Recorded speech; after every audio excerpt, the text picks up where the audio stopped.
Hello, नमस्कार.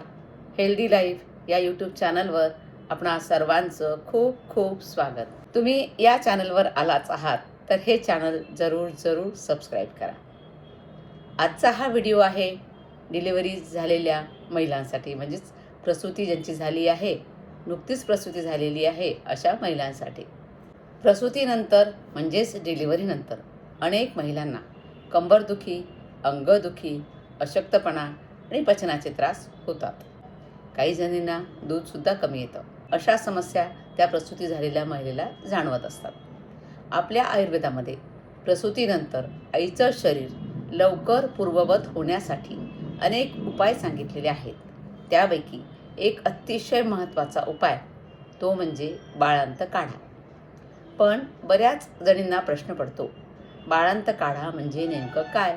तो कधीपासून घ्यायचा? त्याचे किती प्रकार आहेत आणि तो कोणासाठी उपयोगी आहे? आजच्या या व्हिडिओमध्ये आपण बाळंत काढ्याबद्दल संपूर्ण माहिती जाणून घेणार आहोत. आता बघूया बाळंत काढा म्हणजे काय. प्रसूतीनंतर स्त्रीच्या शरीरात अनेक बदल होतात. गर्भाशय मोठ्या प्रमाणात वाढलेलं असतं, रक्तस्राव होतो, शरीराची शक्ती कमी झालेली असते आणि विशेषतः वातदोष शरीरामध्ये वाढलेला असतो. आणि या सर्व स्थितीत शरीराला पुन्हा संतुलित करण्यासाठी आयुर्वेदामध्ये काही औषधी वनस्पतींच्या मिश्रणापासून तयार केलेला जो काढा दिला जातो त्याला म्हणतात बाळंत काढा. हा काढा शरीराला उष्णता देतो, पचन सुधारतो आणि गर्भाशय आकुंचनासाठी मदत करतो. आणि स्त्रियांना प्रसूतीनंतर जो थकवा येतो तो सुद्धा या बाळंत काढ्यामुळे कमी होतो. बाळंत काढा खूप महत्त्वाचा आहे. या बाळंत काढ्याचे साधारण 3 प्रकार आहेत. बाळंत काढा नंबर 1, बाळंत काढा नंबर 2 आणि बाळंत काढा नंबर 3. आता हे नंबर दिलेले आहेत. या नंबरनुसार कोणता काढा कधी वापरायचा हे समजून घेणं खूप महत्त्वाचं आहे. तर बाळंत काढा क्रमांक 1 हा काढा साधारण प्रसूतीनंतर 5व्या दिवसापासून ते 10व्या दिवसापर्यंत दिला जातो. हा काढा शरीरामध्ये कोणत्या कारणासाठी उपयोगात येतो, याचं उद्दिष्ट काय आहे या काढ्याचं? तर गर्भाशयाची स्वच्छता करून शरीरातील साचलेले दोष बाहेर काढण्याचं काम हा काढा करतो. पोट साफ ठेवतो, वातदोष कमी करतो. आणि या काढ्यामध्ये सुंठ, पिंपळी, ओवा, जिरे, मेथी अशा उष्ण गुणधर्म असलेल्या औषधी वनस्पती असतात. म्हणून हा काढा थोडा तीक्ष्ण आणि उष्ण प्रकृतीचा आहे. म्हणून पित्त प्रकृतीच्या स्त्रियांनी जरा विचार करूनच हा काढा घ्यावा. दक्षता काय घ्यायची हे मी पुढे सांगणारच आहे. आता बाळंत काढा क्रमांक 2 हा काढा साधारण प्रसूतीनंतरच्या 10व्या दिवसापासून ते 21व्या दिवसापर्यंत या कालावधीमध्ये दिला जातो. या काढ्याचं कार्य काय? तर गर्भाशय आकुंचनासाठी मदत करतो, कंबर आणि पाठ मजबूत करतो आणि शरीरातील वाढलेला वातदोष कमी करतो आणि पचनसुद्धा या काढ्यामुळे सुधारतं. या काढ्यामध्ये कोणते प्रमुख औषधं असतात? तर दशमूल, सुंठ, धने, जिरे आणि बाळंतशेप अशा औषधी वनस्पती या काढ्यामध्ये वापरल्या जातात. आणि हा काढा पहिल्या काढ्यापेक्षा म्हणजे बाळंत काढा क्रमांक 1 यापेक्षा थोडा सौम्य असतो. आता बाळंत काढा क्रमांक 3 हा काढा साधारण प्रसूतीनंतर 21वा दिवस ते 40वा दिवस या कालावधीमध्ये दिला जातो.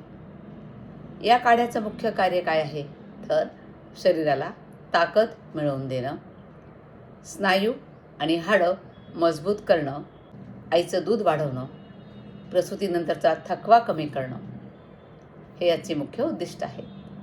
या काढ्यामध्ये शतावरी, अश्वगंधा, विदारी, सुंठ, जिरे यासारख्या पौष्टिक औषधी वनस्पती असतात. हा काढा जास्त ताकदवर्धक आणि पौष्टिक असतो. आता हा बाळंत काढा कसा घेतला पाहिजे बघा. बाळंत काढा घेताना काही गोष्टी लक्षात ठेवणं खूप आवश्यक आहे.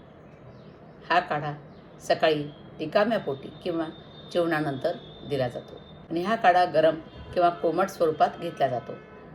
दिवसातून 1 किंवा 2 वेळा हा दिला जातो.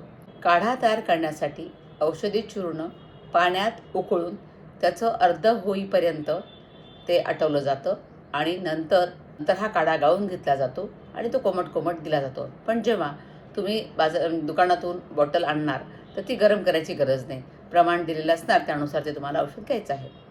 कोणासाठी उपयोगी आहे तर ज्या महिलांची नैसर्गिक प्रसूती झालेली आहे, सिझेरियन झालेलं आहे पण त्यांना खूप अशक्तपणा जाणवत आहे, ज्या महिलांना डिलिव्हरीनंतर कंबरदुखी, सांधेदुखी जास्त होते आहे, अशा महिलांना हा बाळंत काढा दिला जातो. किंवा ज्या महिलांना दूध कमी येतं अशा महिलांना हा काढा दिला जातो. बाळंत काढा घेताना काही गोष्टी लक्षात ठेवणं खूप महत्त्वाचं आहे. काढा नेहमी वैद्यकीय सल्ल्यानेच घ्यावा. स्त्रीची प्रकृती लक्षात घेऊन औषध निवडावं. आधीच मी सांगितलं, पहिला काढा उष्ण गुणधर्माचे औषध आहेत, त्यामुळे पित्त प्रकृतीच्या स्त्रीला तो चालणार नाही. म्हणून वैद्यांचा सल्ला घेऊनच तो काढा घ्यायचा. पचनशक्ती कमी असेल तर कमी प्रमाणात याचं काढा घेताना प्रमाण कमी ठेवावं. सिझेरियन झालेल्या महिलांनी डॉक्टरांचा सल्ला घेतला पाहिजे, त्याशिवाय हा काढा चालू करू नका. तर मैत्रिणींनो, प्रसूतीनंतर आईचं आरोग्य चांगलं राहणं खूप महत्त्वाचं आहे. कारण आई निरोगी असेल तर बाळाची काळजीही व्यवस्थित घेता येते. आयुर्वेदात सांगितलेला हा बाळंत काढा प्रसूतीनंतरच्या काळात शरीराला ताकद देण्यासाठी, गर्भाशय पूर्ववत करण्यासाठी आणि वातदोष संतुलित ठेवण्यासाठी खूप उपयुक्त आहे. योग्य पद्धतीनं आणि योग्य वेळी जर हा काढा घेतला गेला तर आईच्या संपूर्ण आरोग्यासाठी अत्यंत लाभदायक असा हा काढा आहे. पण थोडी खबरदारी घेऊन, थोडी दक्षता घेऊन, डॉक्टरांचा सल्ला घेऊनच हा काढा घ्या. जर तुम्हाला ही माहिती उपयोगी वाटली असेल तर हा व्हिडिओ लाईक करा, शेअर करा आणि अशाच आरोग्यविषयक माहितीसाठी या चॅनलला फॉलो करा. धन्यवाद.